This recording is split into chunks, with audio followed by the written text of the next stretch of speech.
Engineering படிச்சிருக்கீங்களா? நீங்கள் bank manager ஆகணும் அப்படின்னா என்ன ஸ்டெப் பை ஸ்டெப் ப்ராசஸ் அப்படிங்கிறது இந்த 1 மினிட்ல வந்து பார்க்கலாம். உங்களுக்கு இன்டெப்த்தாக தெரியணும் அப்படின்னா நம்ம சேனலில் வந்து வீடியோ இருக்குது. உங்களுக்கு லிங்க் வேணால் ரிலேட்டட் வீடியோவில் இருக்குது. வேணும் அப்படின்னா வந்து நீங்கள் செக் பண்ணி பார்த்துக்கோங்க. ஸோ இன்ஜினியரிங் முடிச்சுட்டு பேங்க் மேனேஜர் ஆக முடியுமா அந்த மாதிரி கேட்டிங்க அப்படின்னா கண்டிப்பாக ட்ரை பண்ணலாம். பட் உங்கள் ஃபீல்டுக்கும் அதுக்கு வந்து சம்மந்தமே இருக்காது. பட் இன்ட்ரெஸ்ட் இருக்குது அப்படின்னா கண்டிப்பாக வந்து நீங்கள் ட்ரை பண்ணி பார்க்கலாம்.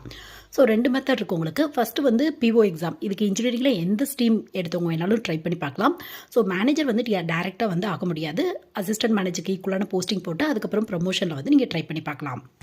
ஸோ பிஓ எக்ஸாம் பொறுத்தவரையும் எனி டிகிரி முடிச்சவங்க ட்ரை பண்ணலாம். ஸோ இன்ஜினியரிங்கில் எந்த ஸ்ட்ரீம் எடுத்தவங்க வேணாலும் ட்ரை பண்ணி பார்க்கலாம். நீங்கள் செகண்ட் மெத்தட் வந்து பார்த்தோம் அப்படின்னா எஸ்ஓ எக்ஸாம் வந்து ட்ரை பண்ணி பார்க்கலாம். எஸ்ஓ கீழே ஐடி ஆஃபீஸர் அப்படிங்கிற போஸ்டிங்க்கு இசிஇ, சிஎஸ்சி, ஐடி இந்த 3 ஸ்ட்ரீம் எடுத்தவங்க ட்ரை பண்ணி பார்க்கலாம். இதுவும் டேரெக்டாக வந்து மேனேஜர் ஆக முடியாது. ஒரு அசிஸ்டன்ட் மேனேஜருக்கு ஈக்குவலான போஸ்டிங் போட்டு ப்ரமோஷனில் வந்து நீங்கள் மேனேஜர் ஆகலாம். எஸ்ஓக்கு கீழே அக்ரிகல்ச்சர் ஃபீல்ட் ஆஃபீஸர் அப்படிங்கிற போஸ்டிங் இருக்குது. இதுக்கு அக்ரிகல்ச்சர் ரிலவெண்ட்டான இன்ஜினியரிங் ஸ்ட்ரீம் எடுத்தவங்க ட்ரை பண்ணி பார்க்கலாம்.